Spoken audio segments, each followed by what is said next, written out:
Welcome to DC to Be Revolution, helping chiropractic students think big in order to live large. I'm your host, Noah Volz, and today I'm here with Dr. Gina Sirchio-Lotus.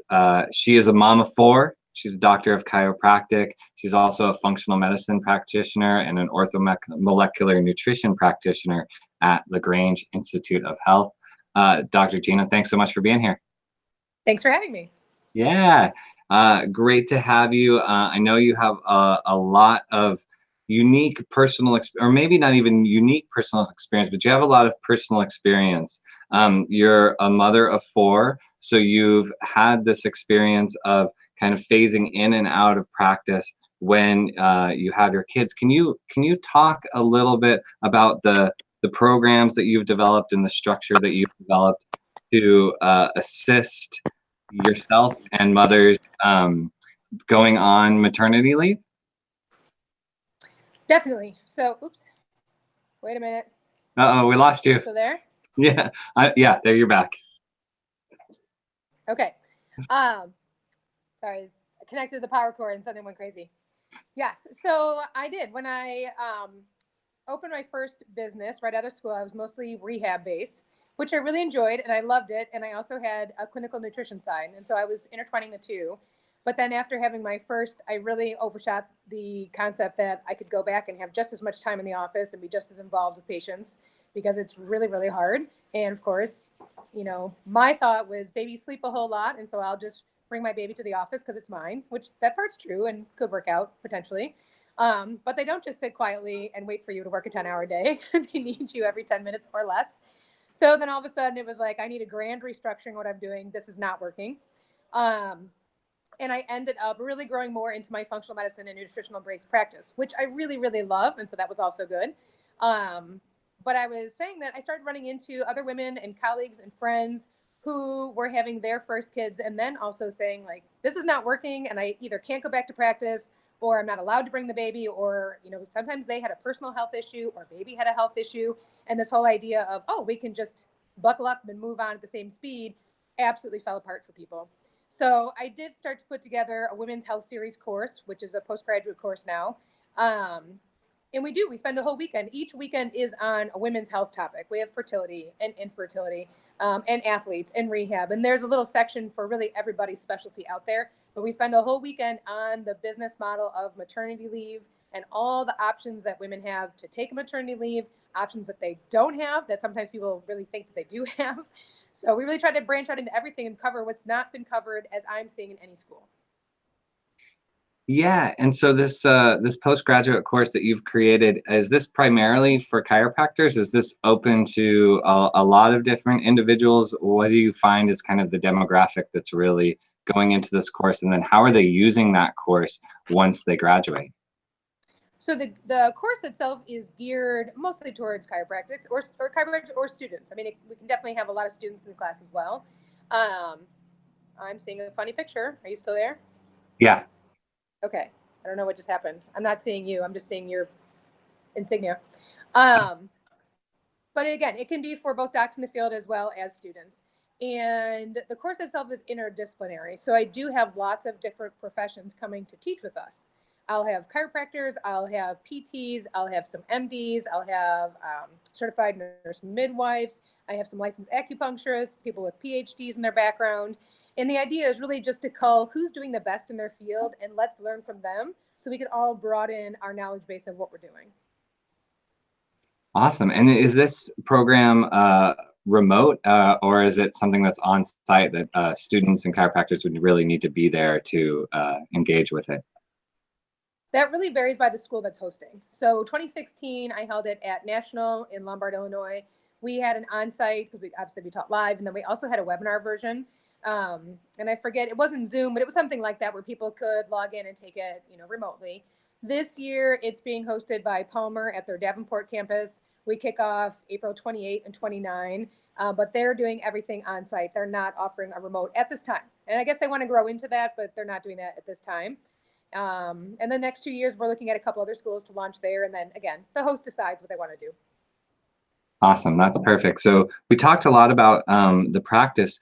or excuse me, the series of classes that you're doing, I wonder if you could give, maybe expecting mothers or chiropractors thinking about maternity leave, kind of the short list of things that they really need to think about in order to be successful, kind of exiting from practice and then coming back. So I think one of the things that's just never quite, hammered in heavy enough during any business class in any school is that, again, we are hands-on, face-to-face practitioners, and we both treat our patients and make our money by, seeing actual people. So you have to consider, like, I'm going to actually not be here, but my bills will still be coming in. And does that mean you're going to hire somebody? Does that mean you're going to leave and come back? How much money are you going to save? I know when we took a business course, although it was nice for, different areas of what we needed to do, it really was like, if you have maternity leave, take maternity leave and come back. And that was about it. And no one ever really addressed it. But you really have to think financially, how much money do I need if I exit and no one fills my shoes? I just go away and come back.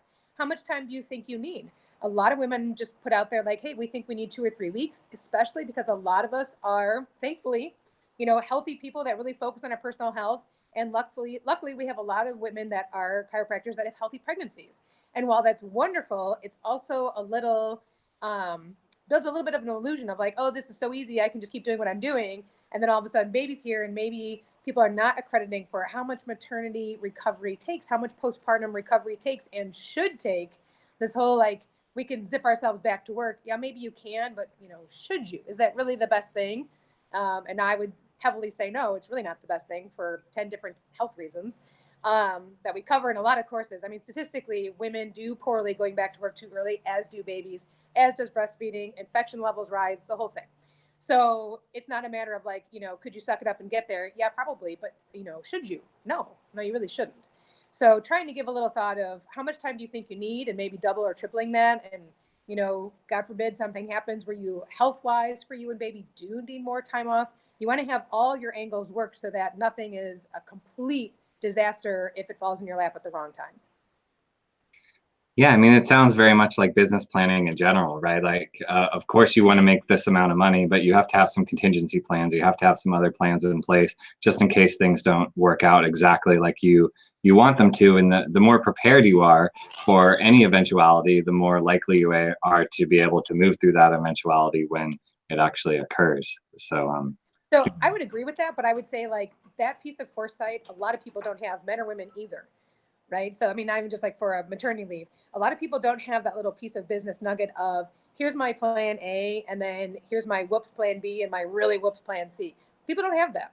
And I think sometimes too, like a lot of different, I know we had different professionals come and talk to us as students. And a lot of times they really went into detail on how much money they were making and how they paid back all their student loans and how successful you could be. And while that's great and it was really motivating, and I think that was the goal, was like, come on, motivate these students to like still try hard in classes, especially as the burnout sets in towards the second half. But what it really missed was allowing people to know like, hey, it's really hard to open your own practice, and it's really hard to get your business started. And, you do have to have some late nights and early mornings and consistent things. And the money is not just going to roll in by accident. So to have a couple of those different plans from a different angles is a great idea, but not too often done by anybody. Yeah, and I would agree with that. I mean, one of my mentors says, "Do the homework and the test is easy," which is kind of this idea that if you prepare and you actually like set everything up and get everything ready, then you're much more likely to succeed at whatever you decide to do. But if you instead just are hoping that everything will work out because you have this great skill set and every other chiropractor is successful because you've seen their numbers and how fast they paid off their loans, then it's unlikely that you'll actually be able to be as successful as them, because they don't talk about all the planning and preparation and work that went into their eventual success a lot of times. Definitely. And it's a lot of work, and it's not bad. A lot of it is good stuff. And then hopefully if it's a profession that you like, then you're enjoying your hard work. But I know sometimes it's just, I don't know, it was just kind of like glossed over, like, oh, this doctor makes, 300,000 a year, and this doctor makes this much money, and this doctor paid off their loans this fast. And yes, those people are out there, but they're really not the norm. And everybody else is, staying up late and working their numbers and trying to plan networking events that work for them, or trying to find a patient base that they really love working with, and how do they thrive in that so they can enjoy their everyday. And there's a lot that goes into it. You want to build a practice that you love so that you enjoy your patients coming in. Certainly the practice I have now, I look forward to my patients, and I, enjoy working with the majority of them. And I like the topics we're talking about. I'm worried about them when they leave. I'm thinking about them in my off hours. And that's important. If you have a patient base that either you can't achieve or you don't enjoy, then, it's a grind, that's a misery. Yeah. So, but to get there is not an overnight, certainly in the beginning, you take all the patients and even the ones you don't enjoy so much because you have bills to pay. And so it's a big perk to work yourself into where you can say, this is what I really focus on. And I'm going to refer you to someone that focuses on you, because I'm not the best for you. And thank God I don't have to work with you either. Like, I'm not your best person and you aren't my best match either. Yeah, I think that's where every student wants to be while they're in school, and I think that is also what attracts so many people to chiropractic, is to have that have that flexibility, have that control over their schedule, have that quality of life where they get to go to the office today and see people that they really enjoy hanging out with. Do you have any suggestions for students while they're in school to kind of start to build towards that, or to do some of that preparation that's going to allow them to really be able to choose and refer people down the road if they're not the right fit for them, 5 years into practice, let's say? Yeah, I would say go to all the classes you can. And I don't mean school classes, you should just be in school. But go to all the post-grad, look up stuff that's interesting for you, try a few weekends. When my husband and I first graduated, I think we were in a weekend seminar 3 out of every 4 weekends of the month, which sounds super nerdy, and it is. But we learned a ton, and there's a lot of stuff that as students, you learn it on the weekend. You don't really understand all of it because maybe you haven't had all the anatomy yet or something. You're missing something, but you take the weekend course anyways. But it does kind of light the fire of like, oh, I really like this and I can't wait to learn more. Or this is partially interesting, but like just not really for me. It just doesn't really do it for me. And that's important as a student to kind of, also let you focus better in just regular classes. It's easier to focus in during anatomy if I really loved learning about the knee and how it worked and the biomechanics of it. That was cool. I need to now know everything about the entire knee. So when that part comes up in class, I am just super focused because I loved it. Or maybe you like neuro, or maybe you like pediatrics, or maybe there's something that you say, I just love this so much. You want to start taking all those classes as a student, and you're probably going to have to retake them as a doctor, both if you want the credits and because you're going to come from a totally different comprehension base.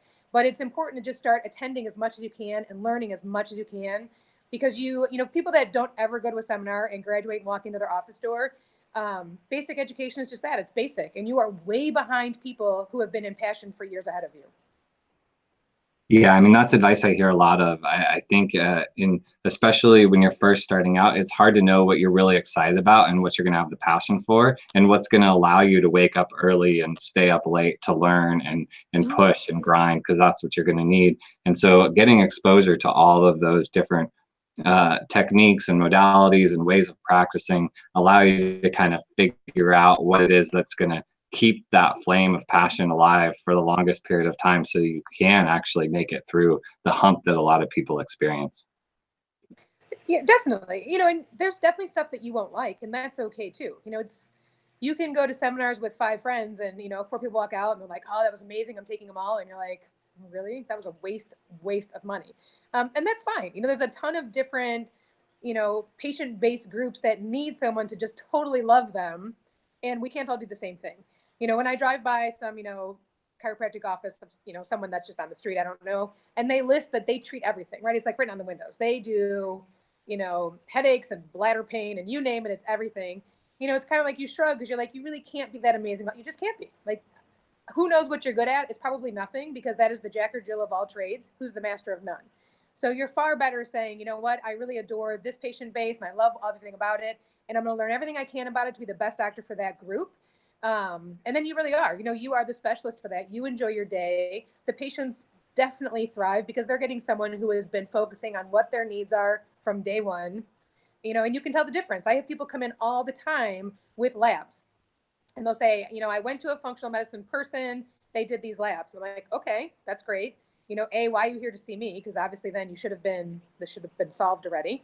And then we read the labs and they're like, well, I did the labs, but they didn't really know what to do with the answers. And so, we've just been kind of waiting. So it's like, so someone ran labs but can't read them, therefore is not practicing functional medicine whatsoever, and therefore didn't help you because, I don't want to say they lied, but they kind of did. It was kind of a false front of, I can do these things for you, but I really can't. And so I do see a lot of patients like that where it's like, well, bring all your stuff in and let's start from the top. You might have had really good tests run on you, but because nobody was able to decipher, what the lab results were and how that tied in with your clinical picture, you've gone nowhere. You're just as sick as you were to begin with, and we've done absolutely nothing. And so that's frustrating for them as well as us, because now you have to comb back through again. I have to give a little wave. Hi. You have to comb back through again and say, listen, let's go through all this information, find out how to help you, and, really get to the answer, because I'm sure money and time has been wasted by this point. So it's nice to treat those people. And if, again, if you love biomechanics, if you love neuro, if you love pediatrics, you love the pregnant patient base, you love spine care, you love extremities, whatever it is that you say, this is so interesting for me, I could read about it, I could go to seminars, then you're a better fit for your patients, and you help so many more people that way. Yeah, I feel like that's so important. And I feel like that example that you brought up of the functional medicine is the same in chiropractic, that some people can just kind of go through the motions. Oh, these are the orthos that I need to do, but they're not really drilling down and trying to figure out why exactly the biomechanics are breaking down, and what the mechanism is, so that they can treat that really effectively. And that level of personalized care, and that level of really understanding the anatomy and the physiology behind the symptoms, I think is so important in any field of medicine that we're going into. And that's an important reminder for sure. It is, and as our field is very much, it can put us in the position of either being someone's GP, depending on your scope of practice for your state, or at least acting as someone who really gets the bird's eye view of all of their health. And that's a really great role that we can play. You might have your specialty in something, but to be able to stand back and say, okay, you've seen 10 different specialists for 10 different things, you're wandering all over, you've got prescriptions that are counteracting each other, you've got exercises that are doing different things. Like, sometimes people come in and it's a mess because they've tried to get specialized care, but it's almost overly specialized down these alleys where they're talking to 10 different people and no one's talking to each other.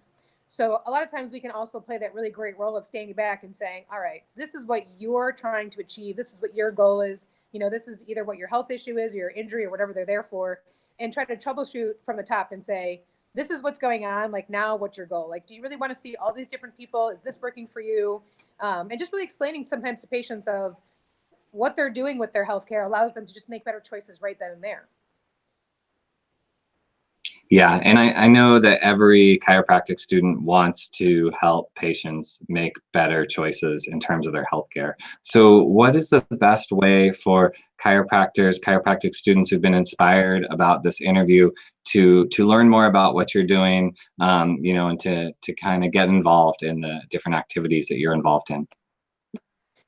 So if they have a question, they can email me, which is just drsirchio@gmail.com, and you have that, you can send that on, that's fine. Okay. My tag for Instagram for the Women's Health Series is just @Women's Health Series. And I try to post stuff on there that's, both informational and little things. And again, even though it's Women's Health Series, a lot of it is just general health, men, women, kids. And then information about the series if someone is in the area and they'd like to attend. That would be great. We'd love to have you. It's lots of fun. The series is really fun and personal. It's, it's a lot of times I really like to engage with anybody who's attending. So I've definitely been to some courses where, who's ever instructing says, like, during the break, don't talk to me, I'm just the teacher, and go away, which is always kind of funny because as an instructor, you're there to share knowledge. And, often you are also learning from people in the audience. A lot of them are practicing doctors. They have just as much sometimes to offer to the conversation as the instructor, so it can be a very nice community-based conversation that we do weekend to weekend, and it's a lot of fun. And then the other thing I would say that I would point out just for students and maybe new doctors in the field is something that I find very helpful for every practice is to ask your patients, what are they there for and what are their goals? And then to listen, because we're really good about, like, why you're here, blah, blah, blah, chief complaint, write it in the notes, moving on. But a lot of times we get really heavy handed at, like, I'm going to do my thing with you. I'm going to do my protocol with you. You're going to follow my personalized care. I know what I want to do, and I'm just going to, like, bolt straight ahead, and you're going to do it. But a lot of times that totally railroads what is actually the patient there for and what do they actually need. And so I would say this goes in all aspects of medicine, that the better doctors that are out there do a great job of asking, what are you here for? And then actually trying to meet that and not maybe what we think we should be doing. Yeah, awesome. Really, really great advice. Thank you so much for coming on the show, for sharing your expertise, and hopefully inspiring more chiropractors to really, hone in to what they're really good at and offer that at a deeper level, and really maintain that motivation and that passion as they, move into their practice. So thank you, Dr. Gina, so much for being here. Thanks for having me. And thanks for arranging me. I know we tried a couple times to connect. So thanks for being flexible. Oh yeah, of course. Tenacity and persistence are one of my strong suits for sure. Good. You'll need that. So this has been a production of DC2B Revolution, helping chiropractic students think big in order to live large. And if you enjoyed this video, please share it with your friends, subscribe to the channel, leave some comments in the comment section below. It's always great to hear from people. And until next time, think big in order to live large.